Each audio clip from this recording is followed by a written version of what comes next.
Father Joseph കൊടിയനെതിരെ വീണ്ടും POCSO case.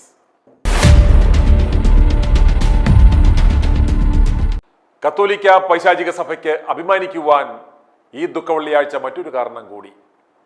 അടിമവിശ്വാസികളെ പറ്റിക്കുവാൻ കത്തോലിക്ക സഭയിലെ നൈറ്റ് തൊഴിലാളികൾ ഒരു വശത്ത് സങ്കടത്തോടെ കുരിശിന്റെ വഴി നടത്തുമ്പോൾ മറുസൈഡിൽ എറണാകുളം അങ്കമാലി അടിരൂപതയിൽപ്പെട്ട ജോസഫ് കൊടിയൻ എന്ന 67-കാരനായ പാതിരിക്കെതിരെ പോക്സോ കേസ് രജിസ്റ്റർ ചെയ്തിരിക്കുകയാണ്.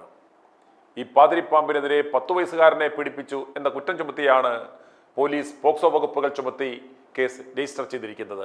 നിലവിൽ കൊരട്ടിപ്പള്ളിയിലെ വികാരമുള്ള വികാരിയാണ് ഈ പീഡോഫീലിയ പാതിരി. സംഗതി കേസായതിനെ തുടർന്ന് പാതിരി ഇപ്പോൾ ഒളിവിലാണ്. കഴിഞ്ഞ ദിവസമായിരുന്നു കേസിന് ആസ്പദമായ സംഭവം നടന്നത്. അസ്വസ്ഥത അനുഭവത്തിനെ തുടർന്ന് കുട്ടി വീട്ടുകാരോട് സംഭവം പറഞ്ഞതിനെ തുടർന്ന് മാതാപിതാക്കൾ സഭാ നേതൃത്വത്തെ അറിയിക്കുകയും എന്നാൽ യാതൊരു നടപടിയും ഉണ്ടാകാത്തതിനെ തുടർന്ന് അവർ കൊരട്ടി പോലീസിൽ പരാതി നൽകി. മാതാപിതാക്കളുടെ രേഖാമൂലമുള്ള പരാതിയുടെ അടിസ്ഥാനത്തിലാണ് കൊരട്ടി പോലീസ് കേസെടുത്തിരിക്കുന്നത്. ഞങ്ങൾ കൊരട്ടി പോലീസ് സ്റ്റേഷനിൽ വിളിച്ച് കാര്യങ്ങൾ സത്യമാണ് എന്ന് സ്ഥിരീകരിച്ചു. FIR രജിസ്റ്റർ ചെയ്തിട്ടുണ്ടെന്ന് Koratty station house officer ITV ന്യൂസിനോട് പറയുകയും ചെയ്തു. പോലീസ് കേസുമായി ബന്ധപ്പെട്ട പ്രാഥമിക അന്വേഷണങ്ങൾ നടത്തി മാതാപിതാക്കളുടെയും കുട്ടിയുടെയും അടക്കം മൊഴികൾ രേഖപ്പെടുത്തി അടുത്ത നിയമ നടപടികളിലേക്ക് നീങ്ങുകയാണെന്നും അറിയിച്ചു.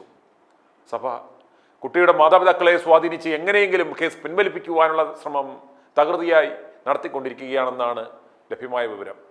പറവൂർ ചേന്ദമംഗലം പാലത്തൂരിൽ ജോസഫ് കൊടിയൻ എന്ന ഈ 67-കാരനായ പാതിരിക്കെതിരെ 2022 ഓഗസ്റ്റ് 13 സമാനമായ ഒരു POCSO case Ernakulam rural police സ്റ്റേഷനിൽ രജിസ്റ്റർ ചെയ്തിരുന്ന വിവരം ആദ്യം പുറത്തുവിട്ടത് ITV ന്യൂസ് ആയിരുന്നു. എറണാകുളം സെയിന്റ് തോമസ് ഇടമ്പാടം വരാപ്പുഴയിൽ ഇയാൾ വികാരിയായിരുന്ന സമയത്ത് പള്ളിമുറിയിൽ ഭക്ഷണം കൊണ്ടുവന്ന 10 വയസ്സുകാരനെ പീഡിപ്പിച്ചതിനാണ് അന്ന് പോക്സോ കേസ് രജിസ്റ്റർ ചെയ്തത്. പോക്സോ വകുപ്പിലെ 7-8 വകുപ്പുകൾ പ്രകാരമായിരുന്നു അന്ന് കേസ് രജിസ്റ്റർ ചെയ്തത്. ആ കേസിൽ ഇയാൾ ജയിലിലായെങ്കിലും സഭ ഇടപെട്ട് ആ കേസ് അട്ടിമറിച്ച് ഇയാളെ പുറത്തിറക്കി വീണ്ടും വികാരിയാക്കി കൊരട്ടിപ്പള്ളിയിലേക്ക് അയച്ചു. നിലവിലെ പള്ളിയിൽ വികാരിയായി എത്തിയിട്ട് 1 വർഷം പോലും തികയുന്നതിന് മുമ്പെയാണ് ഇപ്പോൾ ഇതാ രണ്ടാമത്തെ പോക്സോ കേസ് രജിസ്റ്റർ ചെയ്യുന്നത്. 10 വയസ്സുകാരനെ പീഡിപ്പിച്ച് രണ്ടാമത്തെ പോക്സോ കേസിലും ഇപ്പോൾ അങ്ങനെ പ്രതിയായി. ഈ പീഡോഫീലിയ പാതിരിക്കെതിരെ സഭാ നേതൃത്വത്തിന് നടപടിയെടുക്കുവാൻ പേടിയാണ്. കാരണം ഈ പാതിരിയെ അടക്കം ഈ പണിയെല്ലാം നടത്തി പഠിപ്പിച്ച് ഈ വഴിക്കാക്കിയത് ഇവന്മാരുടെ നാറിയ പിതാക്കന്മാർ തന്നെയാണ് എന്നതാണ് ഏറ്റവും രസകരം. 67 വയസ്സായിട്ടും കമപറിയുമായി നടക്കുന്ന ഈ പീഡോഫീലിയ ക്രിമിനലിനെ സഭ ആദ്യ കേസിന് ശേഷവും കുപ്പായം ഊരിപ്പിക്കാതെ വീണ്ടും വൈദികനായി തുടരുവാൻ അനുവദിച്ചതുകൊണ്ടല്ലേ ഇപ്പോൾ വീണ്ടും ഇതേ കുറ്റം ഇയാൾ ആവർത്തിച്ചത്. ഇതുപോലെയുള്ള പീഡോഫീലിയ ക്രിമിനലുകളും ഞരമ്പ് രോഗികളും 100 കണക്കിന് കുപ്പായവും ഇട്ട് സഭയിൽ നടക്കുന്നുണ്ട്. പക്ഷേ ഇവന്മാർക്കെതിരെ ഇതുവരെ കേസുകളൊന്നും രജിസ്റ്റർ ആയിട്ടില്ലാത്തത് കൊണ്ട് പുറം ലോകം അറിയുന്നില്ല എന്ന് മാത്രം.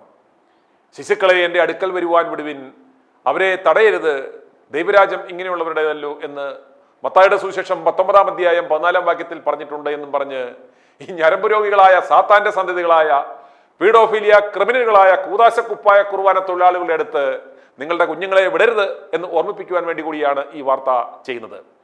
വെക്കേഷൻ ബൈബിൾ ക്ലാസ്സിന് നിങ്ങളുടെ കുഞ്ഞുങ്ങളെ വിടുന്നുണ്ടെങ്കിൽ കുട്ടികൾക്ക് ഒരു മിനിമം ഇരുമ്പ് ചെട്ടുകൾ ഇടിപ്പിച്ച് വിടുക, ബാഗിൽ പെപ്പർ സ്പ്രേയും കൊടുത്തു വിടുക. ഓർക്കുക, പാവൻ സാത്താനെയല്ല ഭയക്കേണ്ടുന്നത്, ഞരമ്പ് രോഗികളായ ഈ നൈറ്റ് തൊഴിലാളികളെയാണ് എന്ന് നിങ്ങൾ തിരിച്ചറിയുക. പള്ളിയിൽ നിന്ന് വലിയ വായിൽ സ്വർഗരാജ്യത്തെക്കുറിച്ചും നിത്യജീവനെക്കുറിച്ചും സംസാരിക്കുകയും പുറത്തിറങ്ങിക്കഴിയുമ്പോൾ 10 വയസ്സിൽ താഴെ പ്രായമുള്ള ബാലന്മാരുടെ പിൻഭാഗത്ത് സ്വർഗരാജ്യം കണ്ടെത്തുവാൻ ശ്രമിക്കുകയും ചെയ്യുന്ന ഇവന്മാർ സാത്താന്മാരുടെ സന്തതികളാണെന്ന് മുണ്ണകളെ നിങ്ങൾ എന്ന് തിരിച്ചറിയും. പ്രിയമുള്ള വിശ്വാസികളെ, ഇവന്മാരുടെ പൈശാചിക കേന്ദ്രത്തിൽ പോയാൽ നിങ്ങളുടെ കുഞ്ഞുങ്ങളുടെ ജീവിതം മാത്രമല്ല നിങ്ങളുടെ കുടുംബം തന്നെ ഈ കുടുംബം കലക്കുകൾ കുട്ടിച്ചോറാക്കും എന്ന് മനസ്സിലാക്കി വീട്ടിലിരുന്ന് ദൈവത്തെ വിളിക്കുക. ഇതുപോലെയുള്ള പല പീഡകന്മാരും സ്വർഗഭോഗികളും ബലാത്സംഗ വീരന്മാരുമായ മെത്രാന്മാരുടെയും പാതിരികളുടെയും കേസുകൾ ഒതുക്കി തീർക്കുവാനാണ് ഇവന്മാർ FCRA അക്കൗണ്ടുകളിലൂടെ എത്തുന്ന പണം വകമാറ്റി ചിലവഴിക്കുന്നത് എന്ന് മനസ്സിലാക്കുക. ഇത്തരം കാര്യങ്ങൾക്കുണ്ടാകുന്ന ചിലവുകളൊക്കെ ഇവർ എങ്ങനെ അക്കൗണ്ട് ചെയ്യും? 10 വയസ്സുകാരൻ്റെ നിക്കറൂരിയ വകയിൽ പിതാവിനുണ്ടായ പോക്സോ കേസ് ഒതുക്കുവാൻ കൊടുത്ത വകയിൽ 1.5 കോടി എന്നെങ്ങനെ കണക്കിൽ കാണിക്കും? അതുകൊണ്ടാണ് ഇവന്മാരുടെ കണക്കുകൾക്ക് സുതാര്യത ഇല്ലാത്തത്. കണക്കുകൾ ചോദിക്കരുത്, ഇതെല്ലാം ഞങ്ങൾ കർത്താവിനോട് പറഞ്ഞോളാമെന്ന് ഈ പാതിരിപ്പാമ്പുകൾ പറയുന്നത് എന്ന് നിങ്ങൾ മനസ്സിലാക്കണം. അതുകൊണ്ട് കേന്ദ്ര സർക്കാർ FCRA നിയമ ഭേദഗതിയിൽ നിന്നും യാതൊരു കാരണവശാലും പിന്നോട്ട് പോകരുത്. ഈ കൂദാശ മാഫിയകളെ പേടിച്ച് സഭകൾ എന്ന പേരിൽ പ്രവർത്തിക്കുന്ന ഈ പൈശാചിക പ്രസ്ഥാനങ്ങൾ ഇന്ന് കള്ളപ്പണം വെളുപ്പിക്കൽ കേന്ദ്രങ്ങളും സമാന്തര സമ്പദ് വ്യവസ്ഥകളുമാണ് എന്ന് മനസ്സിലാക്കുക. രാജ്യത്ത് നടക്കുന്ന സകല വിധ്വംസക പ്രവർത്തനങ്ങൾക്ക് പിന്നിലും ഇവന്മാരിലൂടെ വരുന്ന കള്ളപ്പണമാണ് എന്ന് സർക്കാർ തിരിച്ചറിയുക. ഇതിന്റെ ഗുണഭോക്താക്കൾ ഈ കൂദാശപ്പണിയിലൂടെ തൊഴിലുറപ്പ് കരസ്ഥമാക്കിയ ഈ കൂദാശ മാഫികൾ മാത്രമാണ് എന്ന് വിശ്വാസികൾ തിരിച്ചറിഞ്ഞത് കൊണ്ട് തന്നെ ഇവർക്കെതിരെ എത്ര കടുത്ത നടപടിയെടുത്താലും ഇന്ന് ക്രൈസ്തവ ജനത സന്തോഷിക്കും എന്ന കാര്യത്തിൽ യാതൊരു സംശയവും വേണ്ട. അവർ നിങ്ങൾക്ക് വോട്ട് ചെയ്യുകയും ചെയ്യും. വിശ്വാസികളെ, ജോസഫ് കൊടിയനെ പോലെയുള്ള ഞരമ്പ് രോഗികളെ സഭ ഇടപെട്ട് വീണ്ടും സംരക്ഷിച്ച് ഇടവകളിൽ കൊണ്ടിറക്കിയാൽ ഇവനെ കൈകാര്യം ചെയ്യുവാൻ കൈയുറപ്പുള്ള അച്ചായന്മാർ ഇറങ്ങിയില്ലെങ്കിൽ ഇവൻ നാളെ നിങ്ങളുടെ കുഞ്ഞുങ്ങളെയും കൈവെക്കുമെന്ന കാര്യത്തിൽ യാതൊരു സംശയവും വേണ്ട. FCRA നിയമ ഭേദഗതിക്ക് മുമ്പ് പാതിരിമാരെയും മെത്രാന്മാരെയും വന്ധ്യംകരിക്കുവാനുള്ള നിയമ നടപടികൾ കേന്ദ്ര സർക്കാർ കൈക്കൊള്ളണം. കൂദാശപ്പണിക്കാരന്മാർക്ക് തുമ്പിക്കൈ വേണ്ടേ വേണ്ട എന്ന നിയമം കൊണ്ടുവന്നെങ്കിൽ മാത്രമേ ഇവന്മാർ അടങ്ങുകയുള്ളൂ എന്ന സത്യം നമ്മൾ തിരിച്ചറിയണം. അല്ലെങ്കിൽ മുണ്ണക്കുഞ്ഞുങ്ങൾ ഈ പള്ളി വിട്ടൊഴിയണം. i2i News, an eye for truth. i2i News subscribe ചെയ്തിട്ടില്ലാത്തവർ ഇപ്പോൾ തന്നെ സബ്സ്ക്രൈബ് ചെയ്യുക. നോട്ടിഫിക്കേഷൻ ലഭിക്കുവാൻ ബെൽ ബട്ടണും അമർത്തുക.